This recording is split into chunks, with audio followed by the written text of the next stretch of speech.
है। उसके बाद फिर निचले रैंक में आए तो डीआईजी सीटीडी, फिर एसएसपी सीटीडी, यानी इन सबको हटा दिया गया। उसके बाद एसपी सीटीडी को भी बराह रास्त जिम्मेदार करार दिया गया, जबकि ऑपरेशनिंग टीम के खिलाफ अपना दहशतगर्दी की अदालत में मुकदमात चलेंगे। तो ये इकदाम तो इंतहाई सख्त किए गए हैं, हुकूमत ने इकदाम तो काफी सख्त किए हैं, लेकिन असल यानी कि जो जरूरत है वो इस अमर की है कि इस तरह के हादसा को आइंदा रोका जाए, इस तरह के खौफनाक और लर्जाखेज वाकयात को आइंदा रोका जाए और इनकी कुछ तब्दीली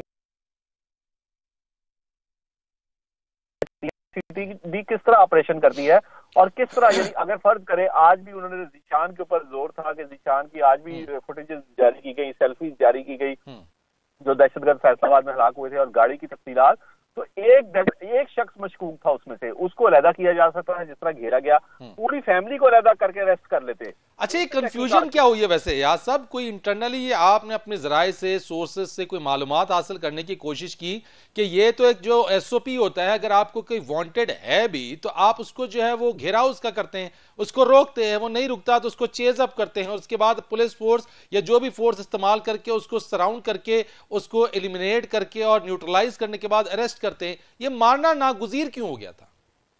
यही तो असल वजह थी कि मेरी जब बात हुई पंजाब पुलिस के बहुत ही ऊपर के लेवल पे, तो उन्होंने कहा कि सीटीडी ने जो पिछले कुछ अरसे में अपनी एक रिप्यूट बनाई थी वो सारी की सारी एक वाकये के साथ तबाह हो गई। सीटीडी बिल्कुल इस तरह ऑपरेट नहीं करती इस तरह, और जिस तरह के हालात का सामना है हमें बिल्कुल, मैं पूरी तरह यानी कि इस हादसे के बाद मैं ये भी नहीं चाहता कि पुलिस का भी मोरल डाउन हो, क्योंकि जिस तरह के हालात से वो निपट रहे हैं इसके लिए वो पूरी तरह तैयार भी नहीं है। ऊपर से करप्शन का एलिमेंट दूसरा है उनके अंदर, वो अलहदा उनको यानी कि खाया जा रहा है पुलिस की पूरी फोर्स को। तो इसलिए इस तरह होता नहीं है जो इन्होंने किया, और इतनी सफाकी के साथ कत्ल किया नहीं जाता। इवन के दहशतगर्द अगर सिर्फ एक या दो के साथ इनकाउंटर हो तो इस तरह के इकदाम नागजीर हो जाते हैं जब वो क्रॉस फायरिंग होती है, और इसमें सीटीडी के कई जवान शहीद भी हुए। लेकिन जब आपने फुटेजेस में देखा कि जिस तरह घेर लिया और बच्चे उसमें हैं, एक औरत और उसकी बच्चियां हैं, बच्चा है और एक शख्स आपके आगे हाथ जोड़ रहा है, आप उनको यानी ज्यादा से ज्यादा ये कर सकते हैं कि गिरफ्तार कर लें अगर आपको शक है। उसके बाद तहकीकात करें और तहकीकात में यकीनन वो बेगुनाह साबित होंगे, उनका कोई ताल्लुक नहीं निकलेगा, और जीशान से मुतल्लिक भी आपके कुछ तहफ़्फ़ुज़ात है उसकी भी तहकीकात कर ले, क्योंकि इसमें कहीं भी क्रॉस फायरिंग नहीं हो रही कि आपकी जान को खतरा है और बड़े ही नागजीर हालात में फायर खोला गया। अच्छा एयाज साहब, एक चीज और बताइएगा कि आप इन तमाम चीजों को देख रहे होते हैं, मैं जब ये वाकया हुआ होगा और जब सीटीडी के एहलकारों ने, अफसरान ने इस गाड़ी को रोका, तो जब ये फायर किया जाता है तो क्या जो ड्यूटी पे जो अफसर जो इंचार्ज होता है टीम का, क्या ये उसका डिसीजन होता है कि वो फायर कर दे या फिर उसे अपने आला अफसरान से ये परमिशन लेनी पड़ती है?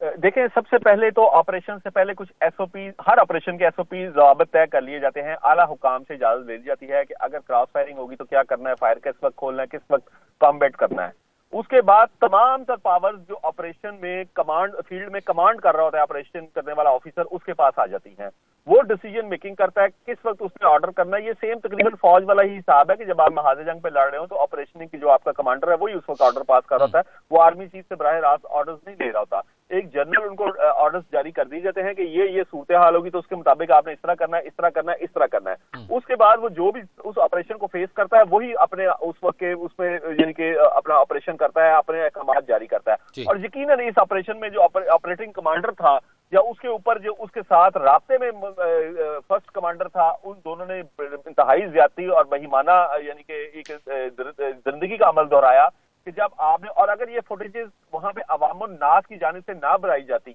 और अगर हमारे नुमाइंदे हॉस्पिटल्स के अंदर पहुंचकर इन बच्चों के बयानात ना रिकॉर्ड करते तो सीटीडी, और उसके बाद एक और बात, एक गुनाह और उसके बाद बदतर उसका जो आप उज़र पेश कर रहे हैं कि पहले आपने जाहिर किया कि जी हमने दहशतगर्दों की एक टीम को अगवा कर दिया जो बच्चों को अगवा करके लेके जा रही थी। उसके बाद हर ये फुटेज के आने के बाद आपका बयान बदलता गया,